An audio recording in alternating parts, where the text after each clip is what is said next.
Hello, everyone. This week's chapter covered digital imaging characteristics, receptors, and also image acquisition.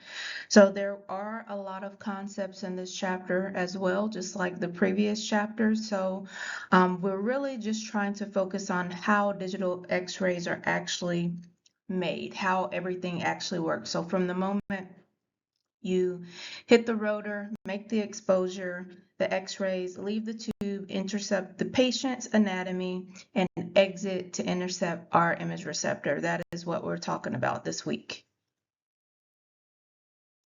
We have about 13 objectives this week, so I'm not going to read them to you. I'll give you just a few moments to read through each one. We're really talking about what the digital image really is made of. How do the different types of detectors that you might interact with in the field, whether it's CR, DR indirect, or DR direct, how they actually capture the image for us? We're also talking about how the computer itself actually processes the image so it looks appropriate on the screen. Some of the things you may need to think about or check is your equipment actually working correctly? And all of this really ties in overall to how the patient's exam will overall look in the end.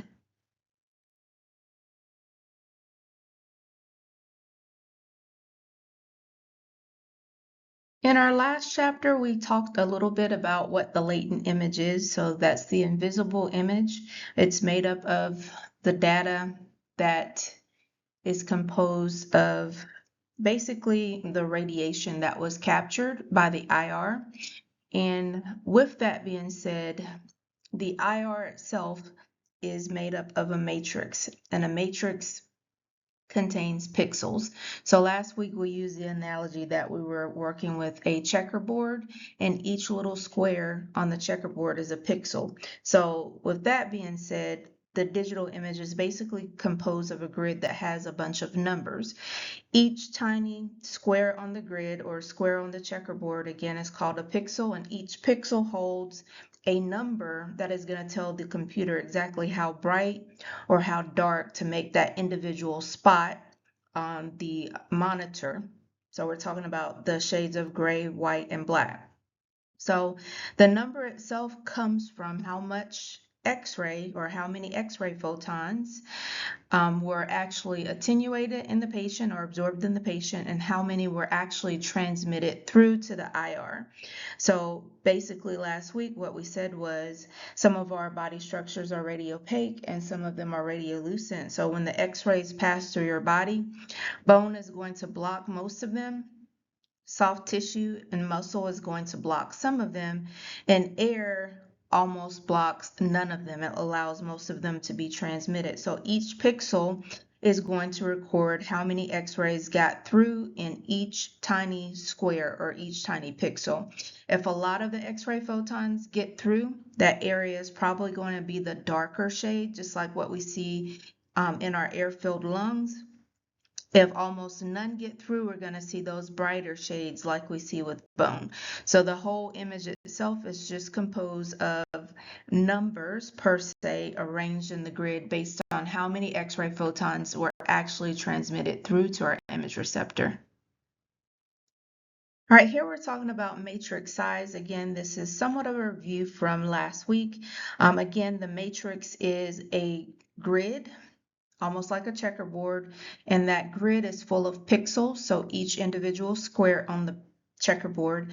When we talk about a large matrix or a bigger matrix, we're talking about the matrix actually having more rows and more columns. We're not talking about it being, let's say, a 72-inch TV versus a 60-inch, meaning one is bigger than the other.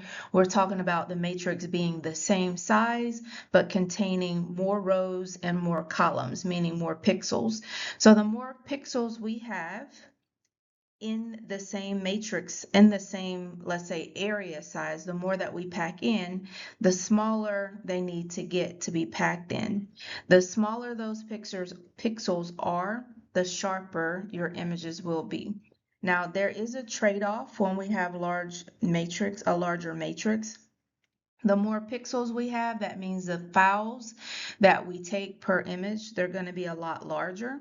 And with larger files, and you've probably seen this when you're trying to send emails or trying to send things on your phone, with larger files, we have slower computer processing times because it's processing a lot more information.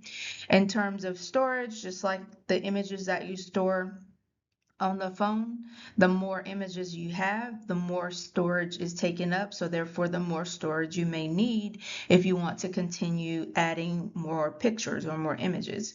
And last but not least, in X-ray, sometimes we work via telemedicine, so we can send X-rays via, let's say, through space per se. We can send them just like you send your messages. I can sit right next to you and I can receive your message, or you can send me an image. Same thing with X-ray. We can send images to different facilities if we need to for the patient. And with that being said, as we're sending these images through the internet, the larger the file is, the slower that network transmission time is going to be.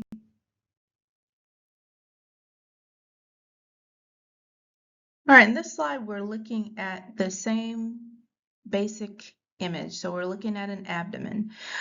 We're looking at the effects of how the different matrix size can affect your image. So the first matrix size in image A, go ahead and write on your paper. It's a matrix size that's 64 by 64. Image B is a matrix size that is 215 by 215. And image C is a matrix size that is 2048 by 2048. So the matrix size for C is the largest matrix size, and the matrix size for A is the smaller matrix size. As you can see from the pictures, as it goes from the smaller matrix size to the larger matrix size, the images get better per se. There's more detail in the larger matrix size. So what do those numbers actually mean? So if you multiply 64 by 64, you should get 4,096. That tells you that there are 4,096 pixels in that particular image. 215 by 215, if you multiply that, you'll get 46,225. There are that many pixels within that matrix size. And last but not least, if we look at the very last image and you multiply that matrix size, you will get over 4 million pixels. So that was the 2048 by 2048. You will get over 4 million pixels. So of course there's data in each of those pixels. So the image has a lot more detail. All right, and that's what we're just trying to get you to see. The smaller the matrix size, the larger the pixels, the worse the image will look. Potentially it will look blurry. The larger the matrix size, the smaller the pixels, the more pixels, and the sharper that image will be. Now we're looking at the relationship between pixel size, field of view, and also your matrix size. So per the formula at the bottom, your pixel size is equal to your field of view divided by your matrix size. So if your field of view goes up and your matrix size stays the same, the pixels will actually get larger or bigger, and the resulting image will be a lot blurrier, just like we saw in the images on the previous slide. If the matrix size goes up and the field of view stays the same, the pixels will get smaller and the image will get a lot sharper. So what we want in X-ray, we do want a large matrix size with a lot of pixels, because we know that those pixels, the more that we have, the better that detail will be, or the higher the resolution of the image will be. So bigger matrix size equals smaller pixels equals sharper image. All right, field of view and matrix are going to always affect each other. So you can't change one in isolation. Now, what I don't want you to get confused of, because sometimes in X-ray, when we talk about field of view, we're talking about collimation. These are two different things. Well, collimation comes in a different lecture. Now we're going to move on to pixel depth, and we talked a little bit about pixel depth last week. The analogy that we used was, some of us when we were kids, we got the box of crayons that only had like 6 to 8 colors, and some people got the more expensive box that had, hundreds to 200s of crayons of different colors. So with your pixel depth, each pixel can only hold one brightness value, so a different shade of gray, white, or black. So pixel depth basically determines how many different shades of gray your imaging system is capable of displaying for you. It is determined by the formula that you see here, 2 to the n power, where the n is the number of bits. So we have different types of systems. We can have an 8-bit system, we can have a 10-bit system, a 12-bit system, we can have a 16-bit system. So we're basically talking about how much money we're investing to have this better quality system. An 8-bit system would be a lot cheaper than a 12-bit system. So what we do is we take the bit number that becomes the N. So an 8-bit system is capable of displaying 256 shades of gray. And we determine that by saying, we will say it is 2 to the 8th power.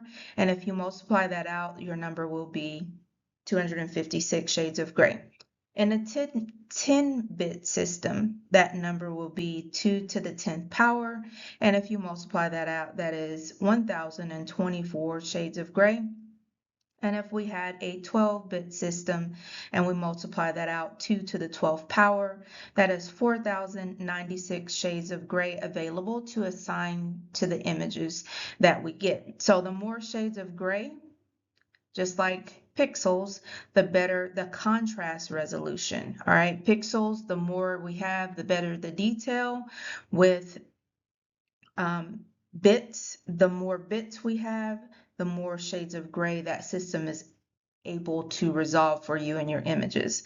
So with that being said, you can clearly see the differences in the shades when you have a system that is, I'll say, not capable of lots of shades of gray, because there's not a smooth transition in the colors.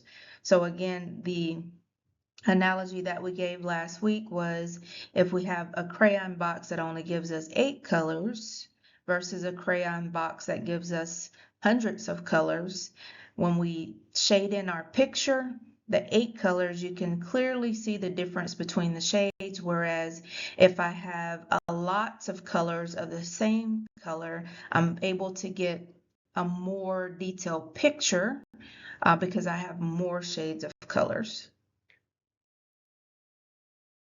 All right, so now we're just kind of looking visually at what we've been talking about. So this is an abdomen image. And for visual purpose, we have a grid overlay that we can call, this is our matrix. All right, again, a matrix is a bunch of rows and columns, all right, just like a checkerboard, and each individual square on the checkerboard is what we call a pixel. Whenever we take the image, all of the X-rays that are received at the image receptor will, I'll say, collect per se in each pixel. Based on how much or how many X-rays reach each pixel, it will be assigned a number based on the X-rays received. And that number is corresponding to what we call a gray value. And the gray value is the shade that will be assigned to that individual square or that individual pixel. So as you can see right here, the abdomen is composed of many things. We have air-filled organs in there, or organs such as the bowel. We have the spine in there, even though that's not our concern, the spine is in there. We have the pelvis in there as well. So the pelvis and the spine are composed of bone. And of course, in our abdomen, we have muscle and fat. So areas where the x-rays were blocked and absorbed and were not allowed to be transmitted to our image receptor, those are the whiter shades. And areas where the x-rays were allowed to be transmitted or non-impeded, not attenuated, and not absorbed, those are the blacker shades. So that would be areas where there was no anatomy covering, and then also the areas in the bowel where there is air within the bowel or gas within the bowel. You can see some little pockets of air in the bowel, such as, hopefully you can see my mouse, here, here, all of that, and then here as well. All right, all of this right here, these are your air gas patterns. So again, if the area that you're looking at is light or white, those squares block more of the X-ray photons were blocked and were not allowed to be transmitted to the image receptor. And areas where you see are dark, those are more so the air and fat areas. So more X-rays were allowed to pass through and reach our image receptor. All right, on this slide, we're looking at 3 chest images, and we're still talking about bit depth.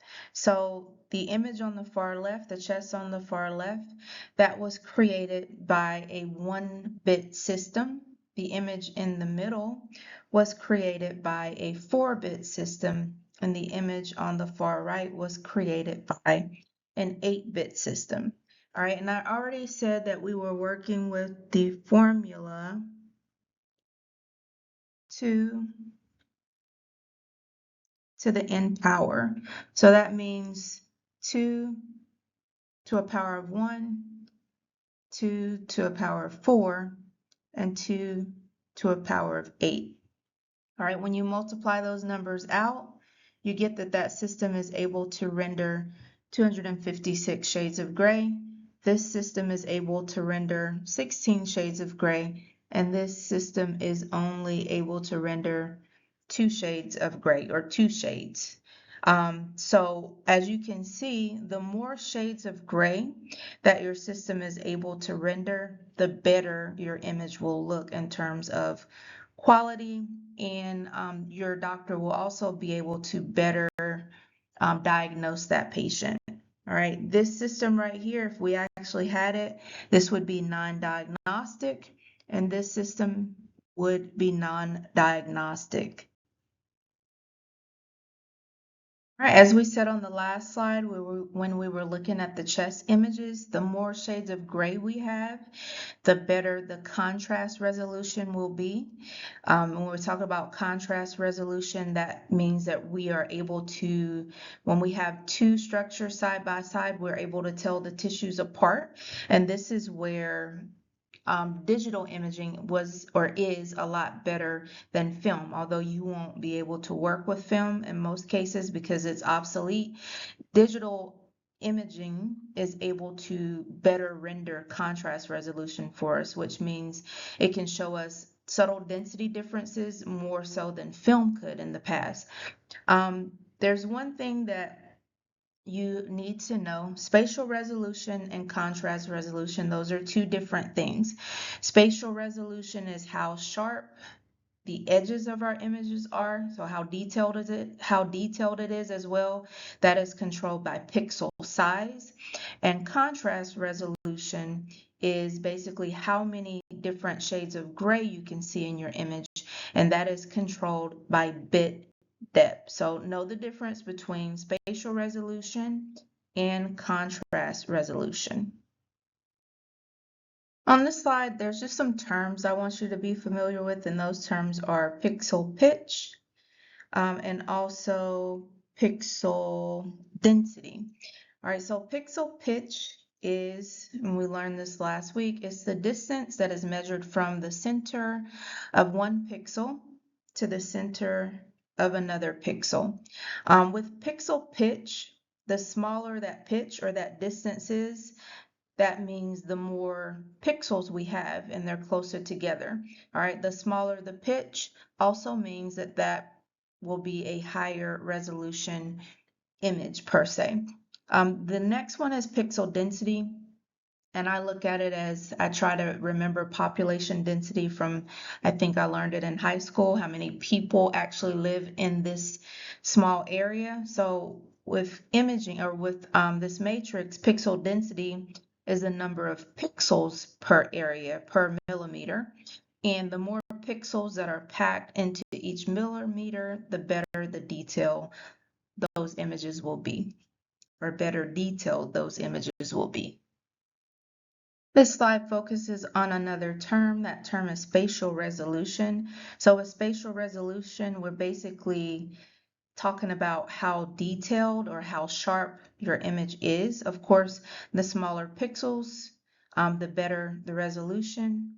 The bigger the pixels, the worse the resolution. So that's why it means spatial resolution is limited by the pixel size. Now, we've always said that we want a large matrix with smaller pixels and more pixels. So an image that is composed of smaller pixels will potentially have a greater or improved spatial resolution. Now we'll look at some images on the next slide on how we can, determine or see what spatial resolution is all about. All right, so we're still talking about spatial resolution or detail. And in your book, let's see.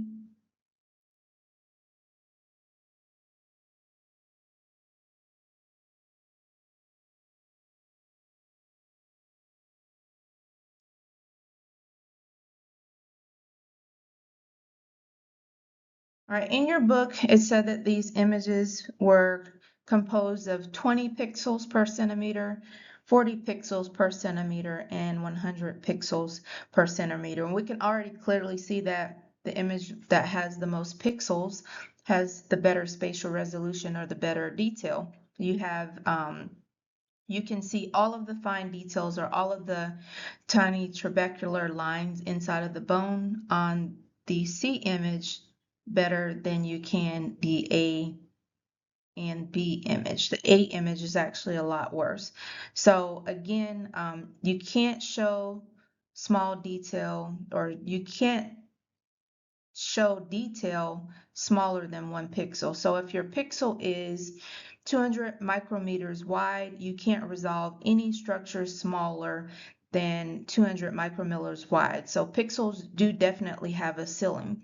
Now, with that being said, spatial resolution by definition is the ability to show that fine detail.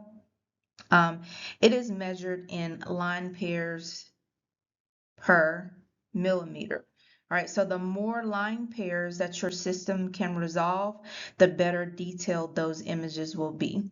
All right, so just keep that in mind. The more line pairs your system can resolve, meaning let's say a DR system, they can resolve more line pairs than a CR system, the better those images are going to be. Here we have another term, and that term is spatial frequency. So on the last slide, we said that spatial resolution is measured in line pairs per millimeter. So this definition is spatial frequency, and it's basically how many line pairs fit into 1 millimeter. Again, like I said earlier, it's measured in line pairs per millimeter. A line pair itself is a line and a space of equal width right next to it. So small objects are typically going to have a high spatial frequency. So we can, there's many thin lines packed very close together. And large objects are usually going to have a low spatial frequency, fewer wider lines packed in together. So a system that has a higher MTF, modular transfer function, can resolve a lot higher spatial frequencies. That means that that system will be able to resolve sharper images that have a lot of detail. This slide just gives you a visual of what spatial frequency looks like and also what a line pair is or what a line pair looks like. So again, spatial frequency is how many line pairs fit into 1 millimeter, measured in line pairs per millimeter, as we stated earlier. A line pair is just a dark line plus one white space of equal width right next to it, as you can see right here. This would be a line pair. Small objects, again, have a high spatial frequency, so we have a lot of or many thin lines packed close. And larger objects have a low spatial frequency. We have fewer, wider lines. So again, if your system is able to resolve a lot of line pairs or has a high MTF, it can resolve higher spatial frequencies, and those images will have a lot more detail. All right, in the next 3 slides, we're talking about dynamic range. So it's almost back to terms again. So dynamic range is basically how wide a spread of X-ray intensities are on the digital image detector, or how many X-ray intensities it can capture per se or detect. So from the weakest signal, which is potentially air, to the strongest signal, which is or would be dense bone. So it's able to detect it all at once. So digital detectors have a much wider dynamic range than film screen. With film screen, back in those days, what you see is what you get. If you were imaging for soft tissue, you need to have a soft tissue technique. If you were imaging for bone, you needed to have a bone technique.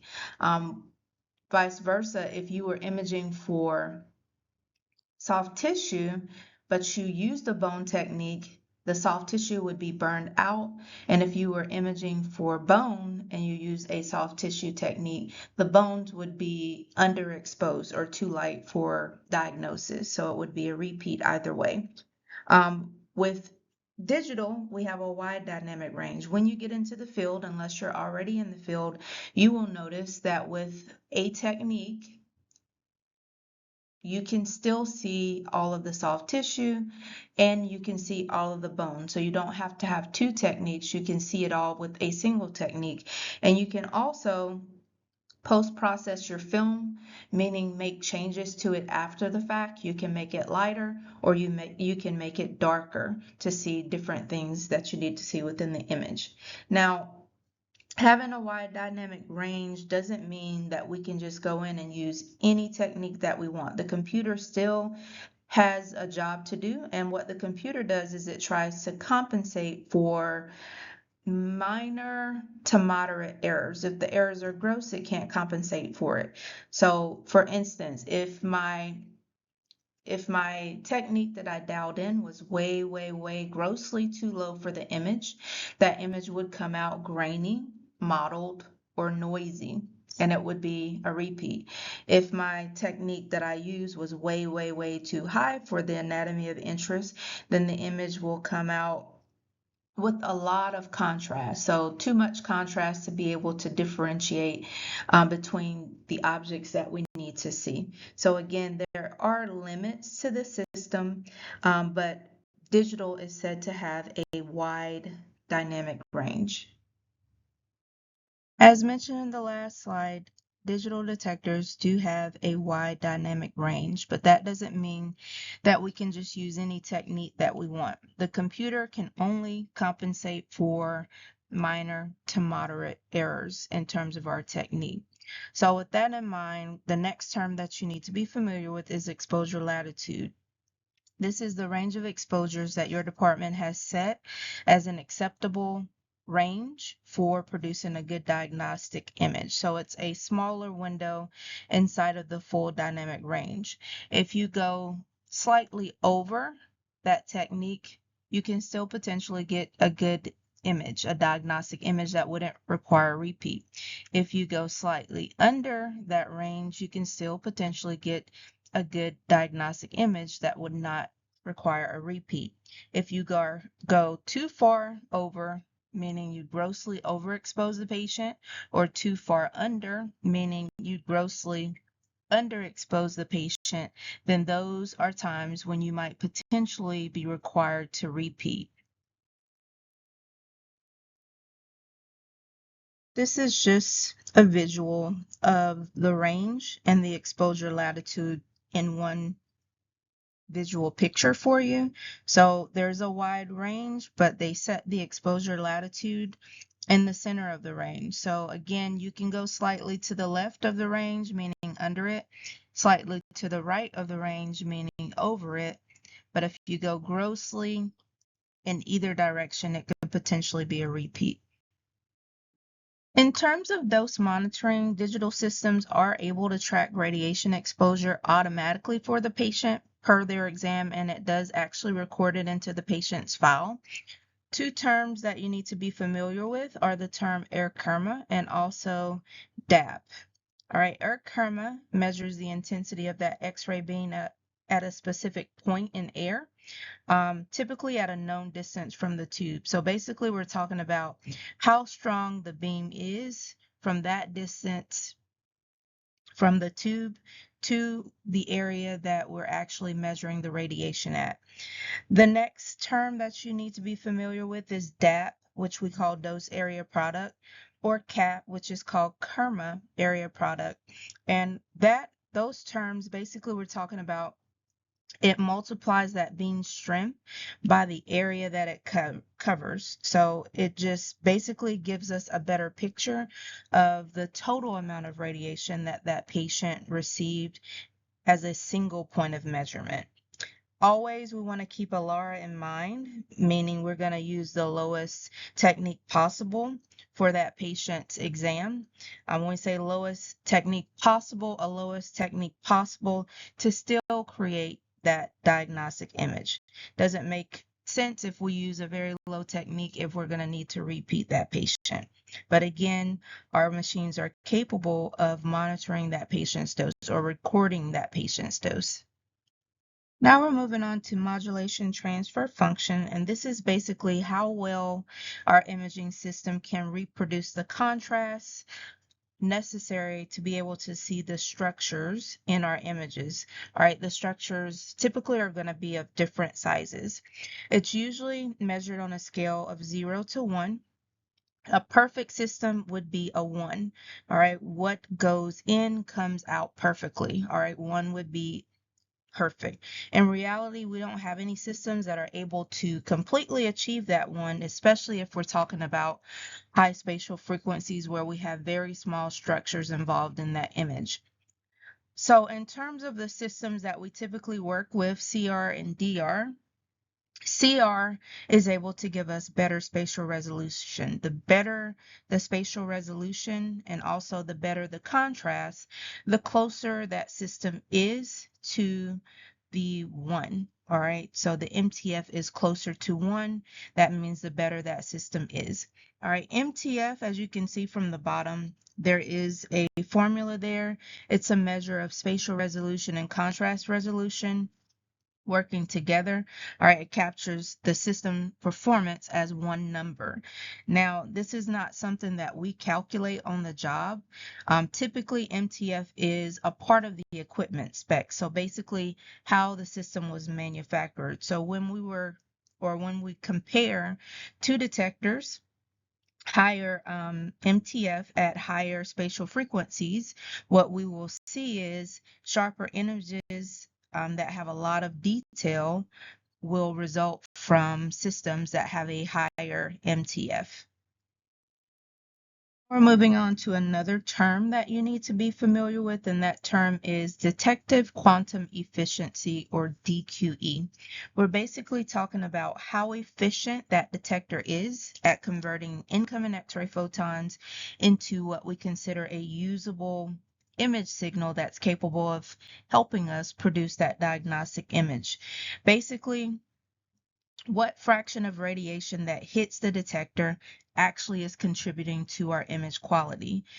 High DQE basically means that we will need less radiation to produce the same quality image. And if we're using less radiation, that means that we're having less patient dose as a result. So that's always the goal. Now, with DQE, it is affected by some of the detector materials. All right, the energy of the X-ray beam also affects DQE.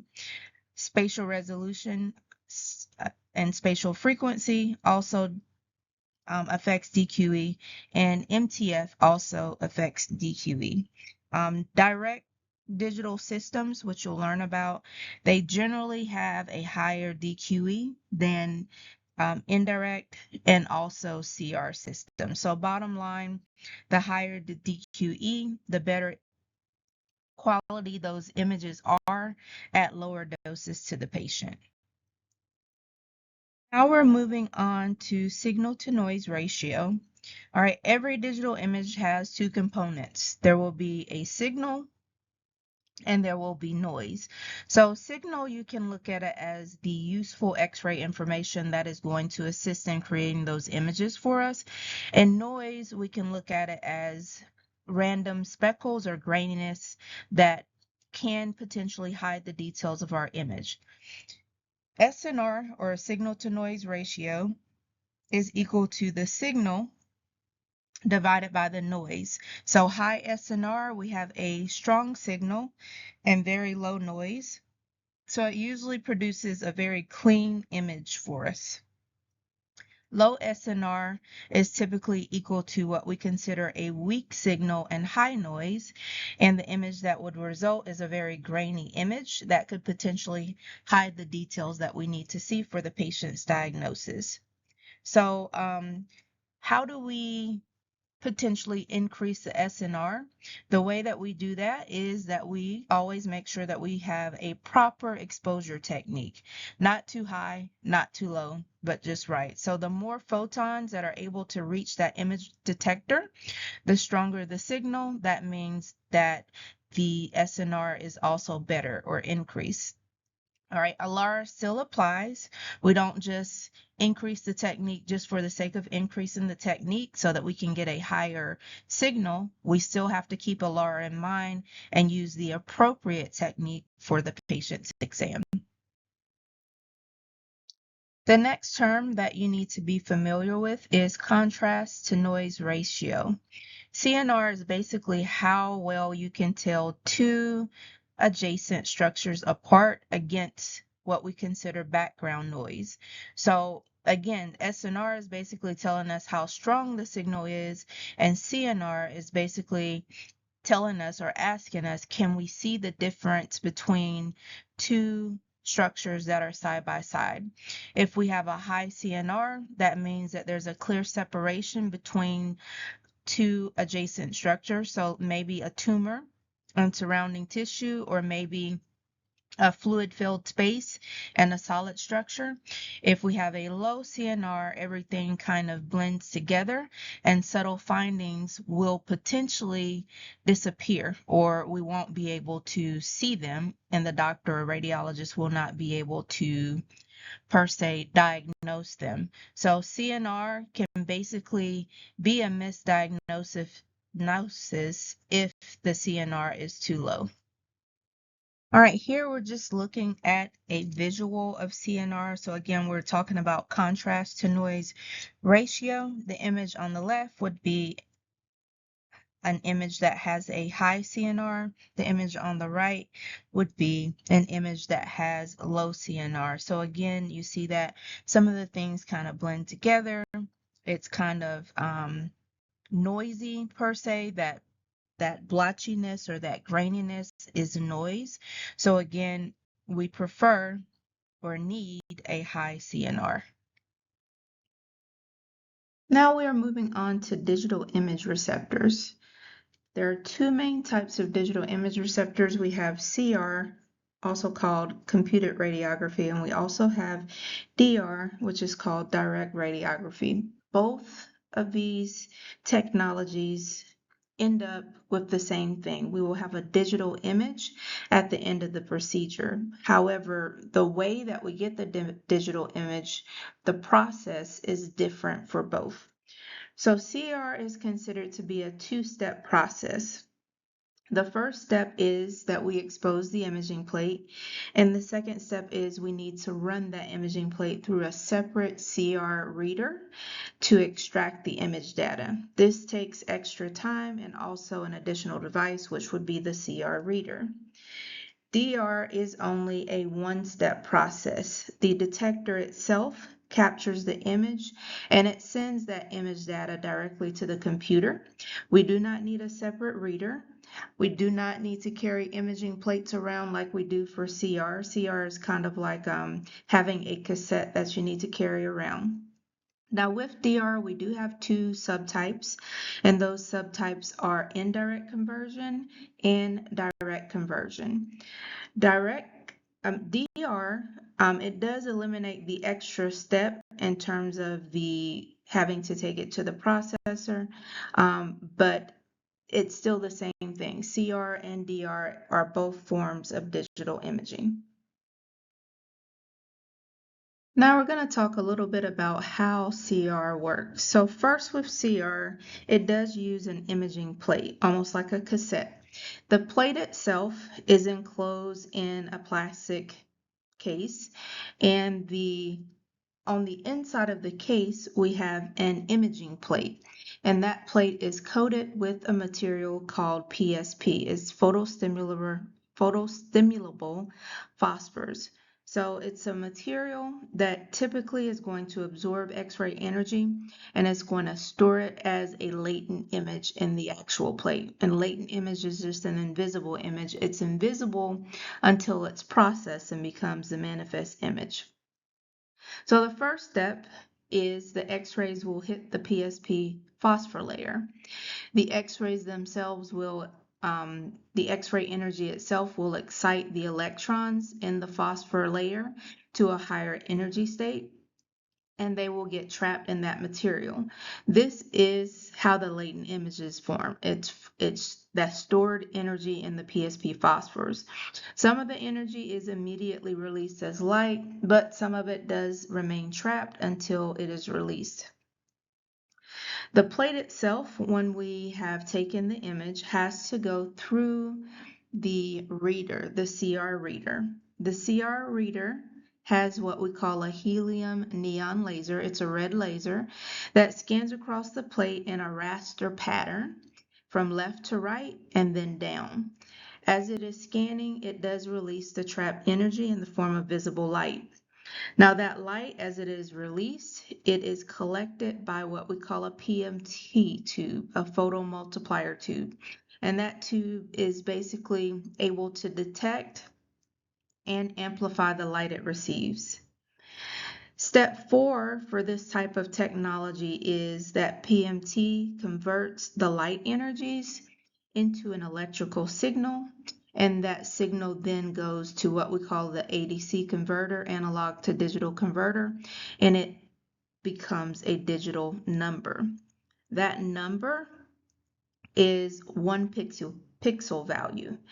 After the laser reads out the image, the plate itself is erased. It is flooded with a bright light. And once it's flooded with that bright light, everything on the plate is erased so that it can be reused. So we're talking about like the PSP plate is like a reusable piece of film. The erasure step is definitely very important. If the plate does not get completely erased, we have left behind what we call ghost images. And those are remnants of the previous patient's exam.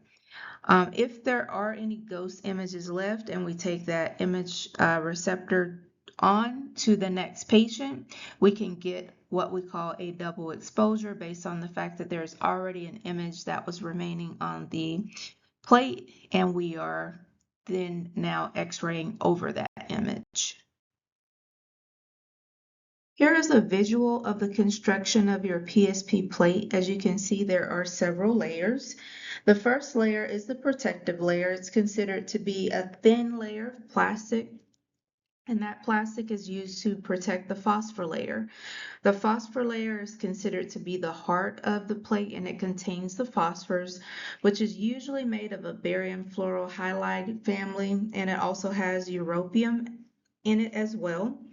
The phosphor layer can either be turbid or structured phosphor layer, and we'll talk about that in a couple slides or so, I do believe.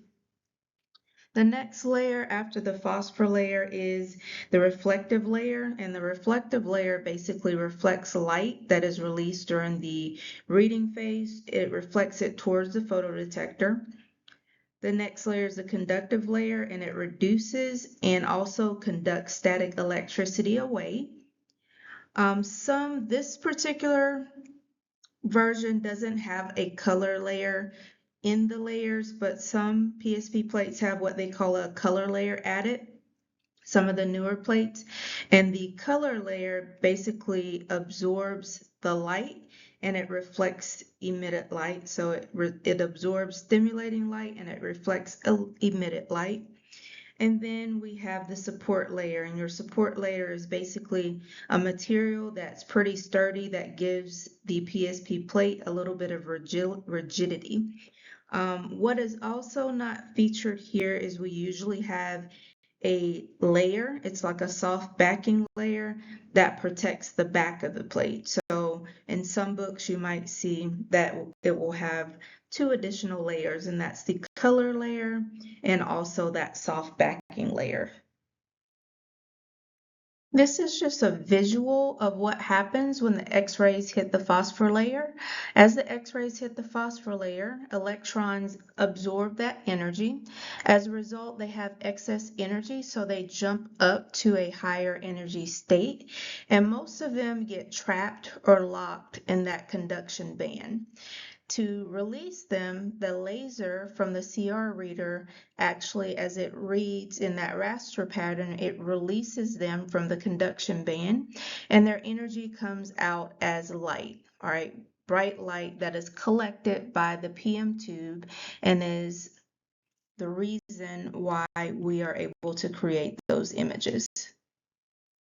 Earlier, we stated that the phosphor layer, which contains phosphors, could be distributed randomly in a turbid pattern, or it could be distributed in a structured phosphor layer pattern. This picture is a picture of what a turbid phosphor pattern looks like. So as you can see, there's just a random distribution of phosphor crystals within the layers of that CR plate. With this random crystal structure, when a photon or X-ray hits it, the light scatters in all directions, and that scattered light creates a blurry, sometimes low resolution image. So lower spatial resolution, we're talking about lower detail. And this type of plate, if it has this random turbid structure, is cheaper than the structured columnar structure. This is a picture of a structured phosphor layer. As you can see, it has a columnar phosphor crystal basically in the active layers, and those crystals are shaped in the form of needles that are standing on end, tightly packed together. With this structured columnar needle-like appearance, these crystals are typically grown in this organized column. They are almost like, if you've ever seen fiber optics, they're similar to fiber optics. With this type of layer, the light travels straight down the columns. There is minimal scatter, so the light is more focused, and as a result, these images would be sharper and have better detail or better spatial resolution compared to the unstructured layer, which we said has lower spatial resolution. This structured layer, if we're buying or purchasing CR plates that have the structured layer, they would be more expensive than the turbid structures. Now we're moving on to the CR reader. So after exposure, the CR plate must go to the reader. It has to go to the reader to get the latent image to become the manifest image. All right, with the reader, we have a drive mechanism, and that drive mechanism basically moves the plate through the reader at a controlled speed. Also in the reader, we have a laser. The laser's job is to scan back and forth in that raster pattern across the plate. As it's scanning back and forth, it's releasing that trapped energy, and it's releasing it in the form of visible light. The next component of the reader is collecting optics. So collecting optics are basically things that can gather and focus the release light towards the PMT tube. So the next structure is the PMT tube, or the photomultiplier tube. The job of the photomultiplier tube is to detect the light and also convert it into the electrical signal that we need in order to get the manifest image. The next component is the ADC converter, analog to digital converter, and the job of the analog digital converter is to convert the electrical signal into what the computer can understand. So we're talking about discrete digital numbers. In addition to this, we have sampling frequency and bit depth going on. Both have to come into play in order to give us the image that we eventually see as the manifest image. Now, the reader itself also must erase the plate. So after all of the data is gathered that it needs, the reader will flush the plate with bright light after that readout, and that flush with black light basically resets it for the next patient. So it basically erases it so that it is available for the use on the next patient. All right, this is just a visual of the workflow in terms of CR imaging. After we expose the imaging plate, we must take the plate or the cassette to the reader. As we stated before, as it is put into the reader, we will have a laser that scans back and forth, releasing the X-rays in the form of light.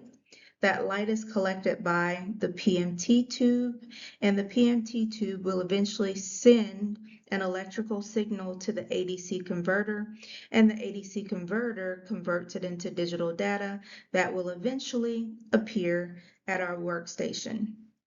All right, after that image data is received, the plate is then erased. It is flushed by bright white light and is ready for use on the next patient.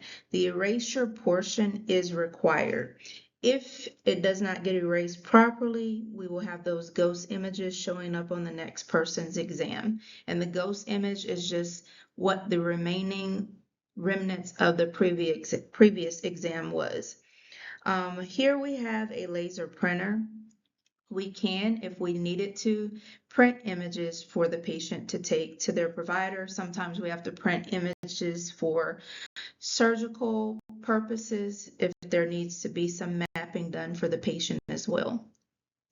So we did discuss this on the last slide. As we put the plate into the CR reader after the plate is exposed with X-rays, it goes into the reader and a laser scans the plate and it releases light. All right, as that light is released, it is collected by the PMT tube. All right, and the PMT tube's job is to basically send an electrical signal to the ADC converter. All right, that ADC converter, its job is to take that data that it is receiving, that analog data that it's receiving, and to convert it into data that the computer can actually understand. All right, so we're talking about numbers per se. All right, after all of this is done, that is when the information will be sent to the computer so that that latent image is now the visible image, and this cassette will be flooded with light in the erasure process so that it's available for the next patient. If it is not erased properly, again, that is when we get the ghost images. Now we're moving on to CR sampling. Sampling is basically how often that PM tube is going to measure that analog signal as the laser is scanning across the plate. The more measurements that it takes, or the more data points that it has, the smaller the pixel pitch will be. As we learned earlier, the smaller the pixel pitch, the better the spatial resolution that image will have. Another term that you need to be familiar with is something called Nyquist frequency. All right, with Nyquist frequency, we have that ADC converter. It has to sample the signal at least 2 times per cycle to be accurate. The Nyquist frequency is a requirement. If we sample less than twice per cycle, we get something called aliasing. And this is why sampling frequency has a minimum of 2 times per cycle. We can't just do one sample. All right, increasing sampling frequency is good. Increasing sampling frequency, with that, typically we're going to have, if we have an increased sampling frequency, we have a smaller pixel pitch. If we have a smaller pixel pitch, that means that we have smaller pixels. If we have smaller pixels, that means that we will have better spatial resolution. So all of it is directly proportional. Increase in frequency, sampling frequency, means that we have smaller pixel pitch. So that's an increase as well. Means that we have smaller pixels. If we have smaller pixels, we have more pixels, and that results again in better spatial resolution. This is just a visual of a sampling diagram. As we stated earlier, we take multiple measurements to get more data. And this is just a visual of what aliasing looks like. Again, what happens when we don't have enough sample frequency or enough sample points, the image itself will develop what we call false patterns or structures that are not actually there in the patient. An example of some false patterns that you might hear about in the future are going to be things like the moire pattern or a wavy artifact. With this, that reconstructed digital signal will actually not match the original analog signal.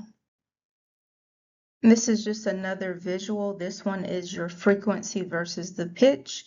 When we have a high sampling frequency and a small pixel pitch and smaller pixels, again, we said we'll have better spatial resolution.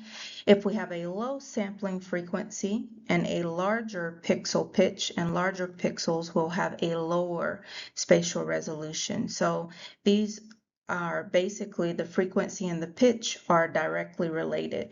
If your CR system has a fixed sampling frequency, you can't change the pixel size by adjusting the technique. Again, it's built into the machine. What you can control is the plate size that you use. And that plate size, if there is a choice, usually we have an 8 by 10, 10 by 12, and 14 by 17. The plate size can actually matter in terms of spatial resolution. This is just a visual of what fixed sampling frequency looks like. Here we have two matrices. We have a large matrix on the left, and then we have a small matrix on the right. The large matrix is a larger grid, and it has a lot of tiny little squares. And the small matrix on the right is a smaller grid, and it has a fewer number of tiny squares. Of course, those tiny squares are the pixels within the matrix. All right, the squares themselves, if you look closely, there's a side-by-side example at the bottom. They're the same exact size. The size of the pixel or square in the large matrix is the size of the pixel or square in the small matrix as well. So the pixel size itself doesn't change. So what it means is this system doesn't try to shrink or stretch the pixels to fit into the plate. Instead, it just keeps the same pixel size fixed, and it just adds more pixels, more rows and columns when the plate size gets larger. So that big plate, as you can see, it has more pixels, but each pixel is still the same size, so it has the same resolution as the small matrix. The small plate has fewer pixels, but if you look closely, the pixel size is still the same, so the resolution still is the same. It remains unchanged. So with fixed sample frequency, that means that the spacing between those samples, meaning the pitch and that pixel size, it never changes. Only change happens in that total number of samples based on the plate size. So what we're looking at here is the machine has one detail setting it always uses. So a bigger plate just means that it applies that same detail setting over a larger surface, not that the detail gets worse. Resolution itself doesn't drop just because the plate gets bigger. And the reason why it doesn't drop is because the pixel size never changes. All right, we just took a look at fixed sampling frequency. Now we're going to take a look of a fixed matrix size. So here again, we're looking at two grids side by side. On the left, we have a larger grid. So this plate basically has your matrix of rows and columns, and is the same as the small grid. If you were to sit and count, the number is the same. The small grid on the right is a smaller plate, and it has the same exact number of squares as the plate on the left. Now, if you look at the pixel size, the key at the bottom on the initial one, where we had the fixed sampling frequency, the pixel size was the same. Here, the pixel sizes are different. So the key at the bottom, the two squares are different, and the big pixel will go with the large plate. The small pixel will go with the small plate. All right, so what this means for the machine is that the machine will always split the plate, no matter which size, into the same fixed number of pixels. So again, no matter how big the plate is, they will all contain the same number of pixels. So if you choose the big plate that has the fixed number of pixels, it has to stretch those pixels out over a larger surface area. So that means that the individual pixels must get larger. If we have a larger pixel, that means that that image is going to have less detail and also a lower resolution.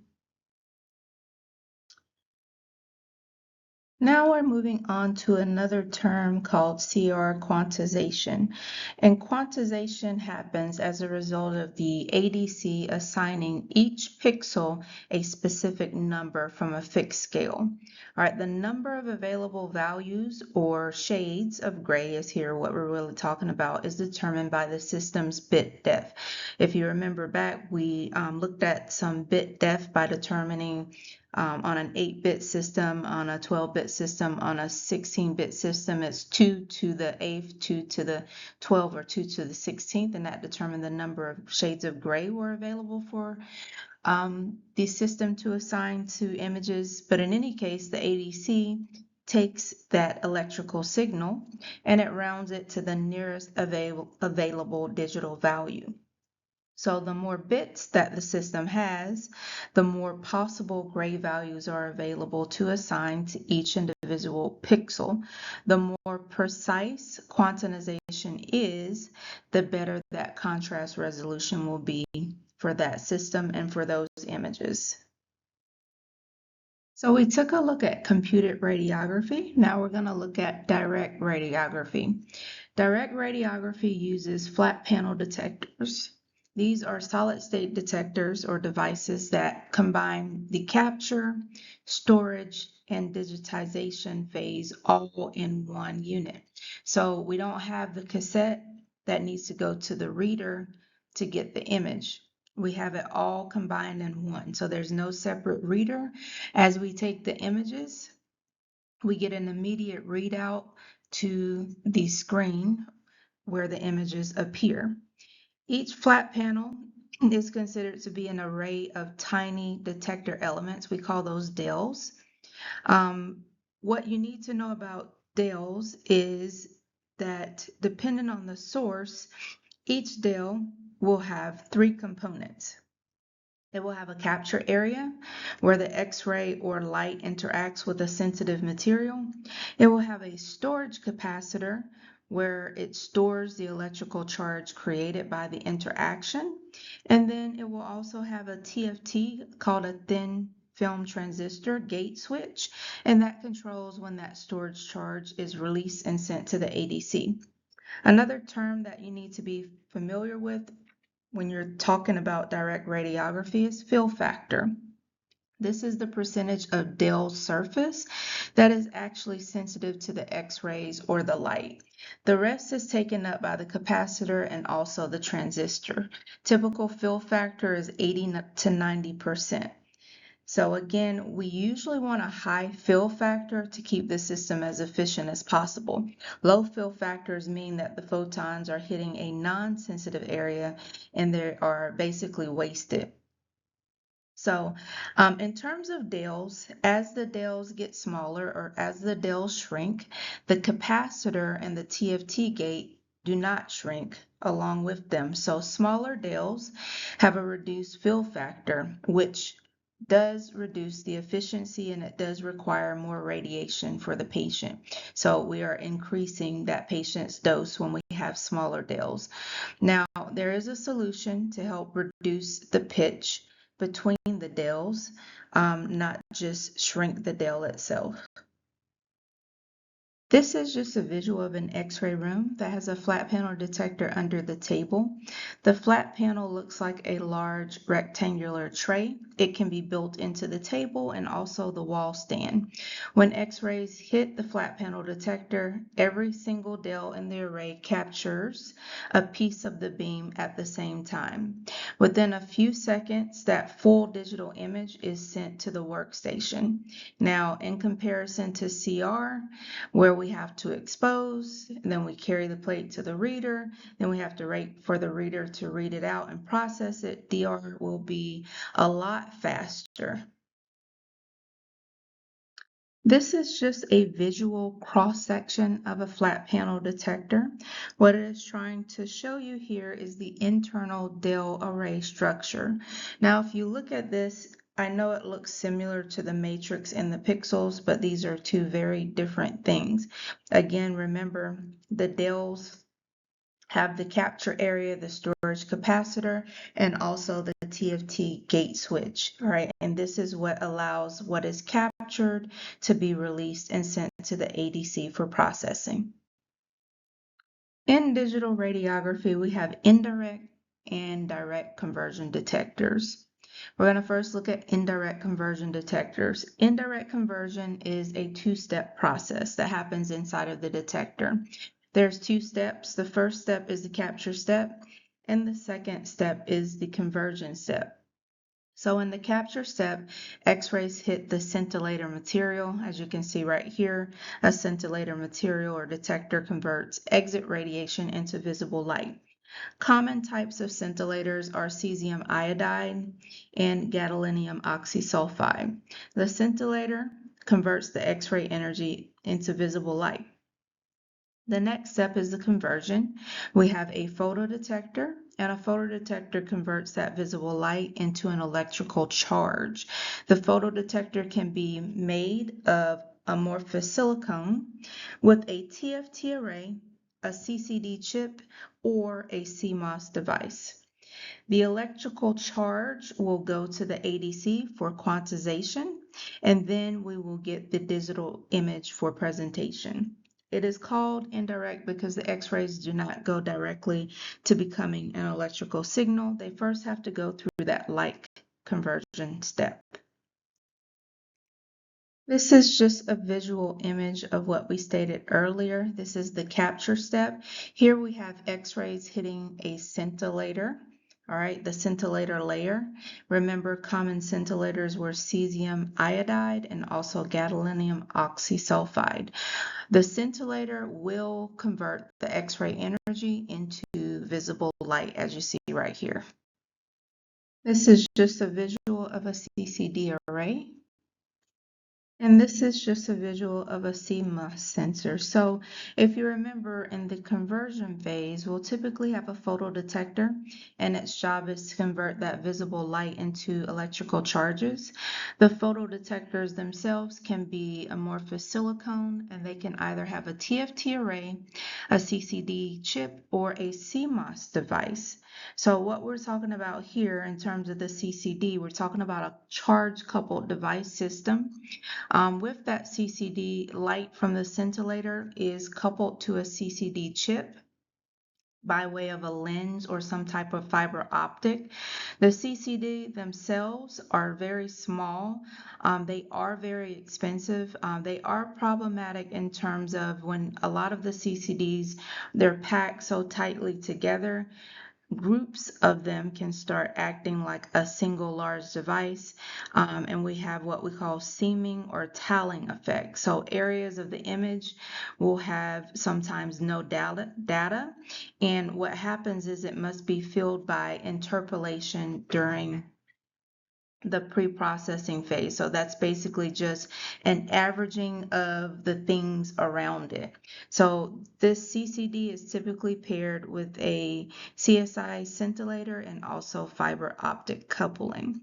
In terms of the CMOS or complementary metal oxide semiconductor system, these are newer than the CCD. They use a lot less power.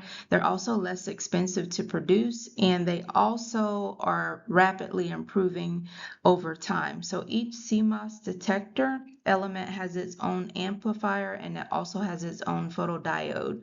They're usually coupled with scintillators via some type of fiber optic or a crystal light tube. Our CMOS devices are pretty much replacing the CCDs on the market or in the market. Both the CCD and also the TFT-based indirect DR system are used in X-ray today, so it might be something that you use in your hospital. TFT indirect DR is also most often used with fluoro and also sometimes with angiography. Now we're moving on to direct conversion detectors. Unlike indirect conversion detectors, which have a two-step process, direct conversion detectors have a one-step process. So with this process, the X-rays will hit a material.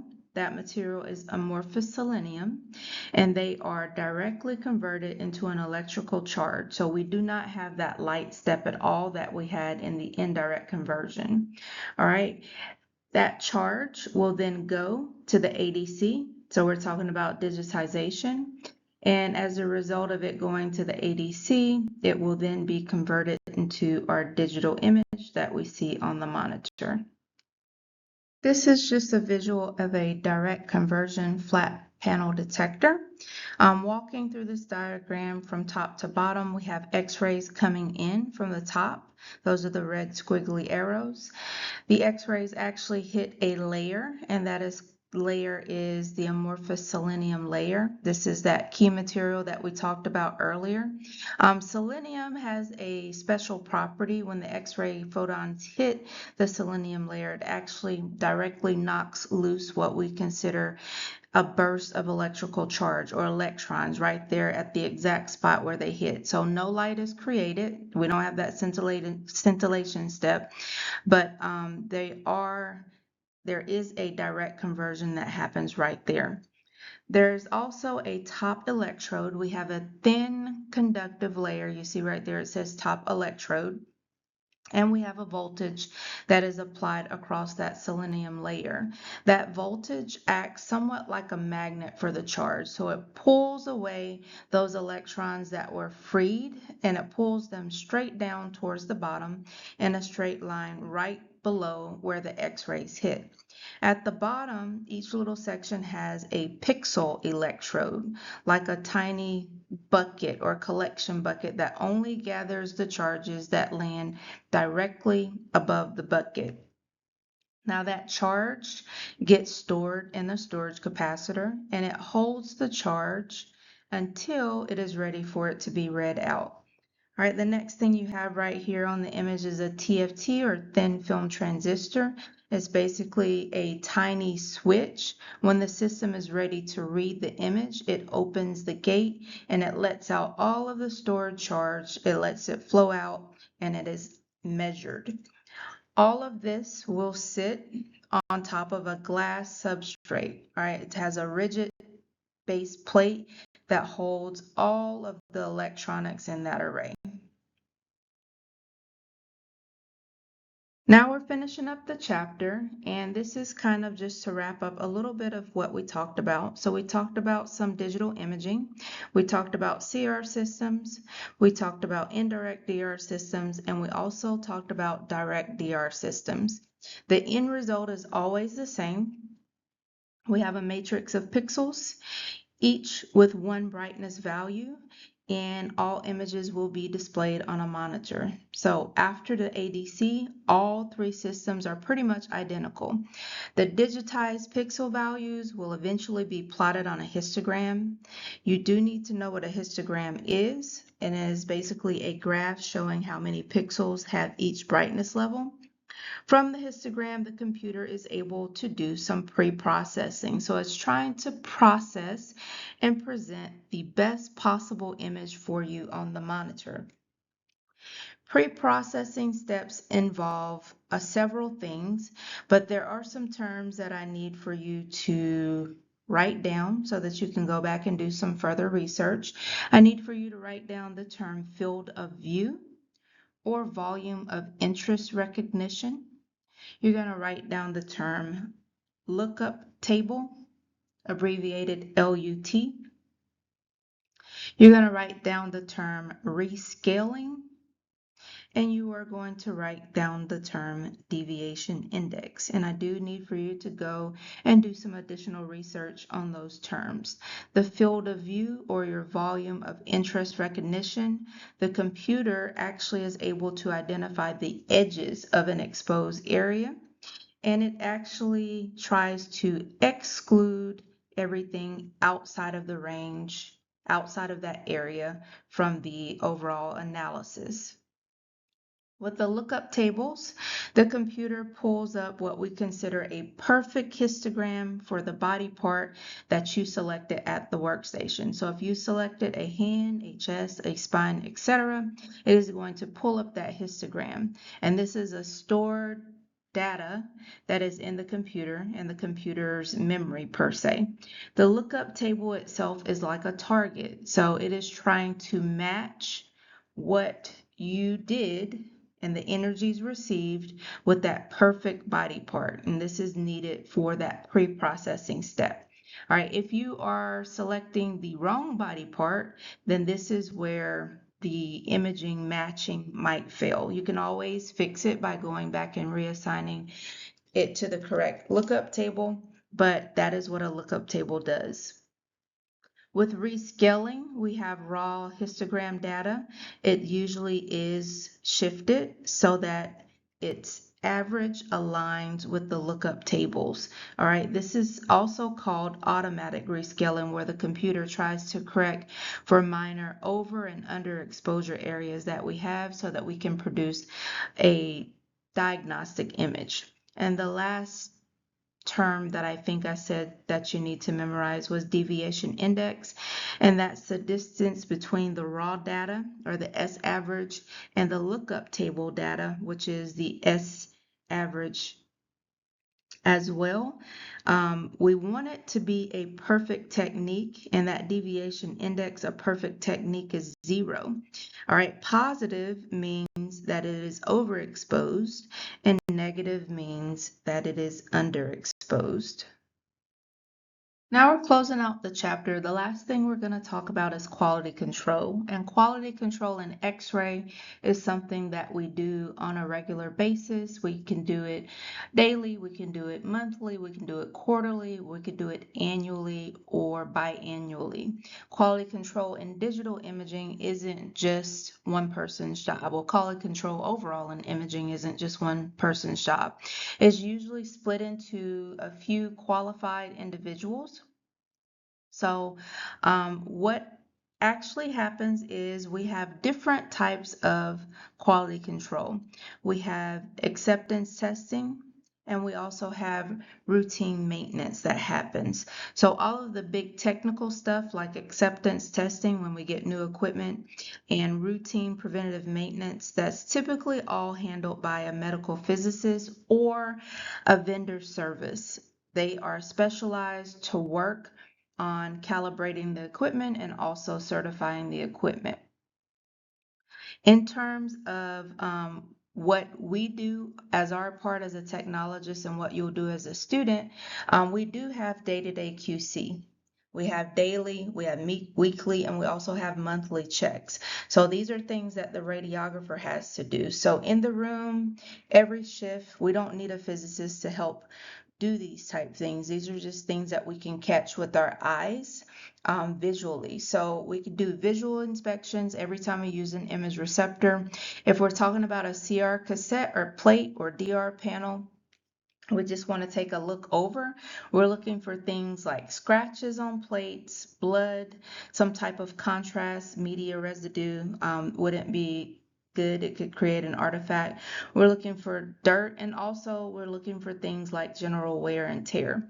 All of those things that I just mentioned can create artifacts, and artifacts are basically unwanted things or false marks or shadows that can show up on the patient's image. And of course, you know that an artifact can be mistaken as some type of pathology and could give a false diagnosis for the patient. And this applies to not only CR, but also DR. Another thing that we need to do routinely is we need to, in addition to inspecting, we also need to clean. There's typically a manufacturer's cleaning protocol for all of the receptors. Different systems have different requirements, but again, regular cleaning and also inspection lets us look and catch for small problems. Like if we're talking about a CR cassette, we can look for hairline scratches, we can look for some type of buildup of residues. Before we turn it into a quality control issue, we first want to look and make sure that everything has been inspected and is also clean. All right, so again, quality control is something that is our responsibility, is something that happens again daily, weekly, monthly, quarterly, annually, biannually, etc. And this all goes back to, being able to identify bad image quality. If it's not as a result of your KVP, your mask, or your positioning, something else could be happening, and that could be a dirty or damaged receptor. So again, QC is all of our responsibility. And if we could have good habits in terms of the daily inspections and also the cleaning, we can prevent things like false positives on a patient's exam.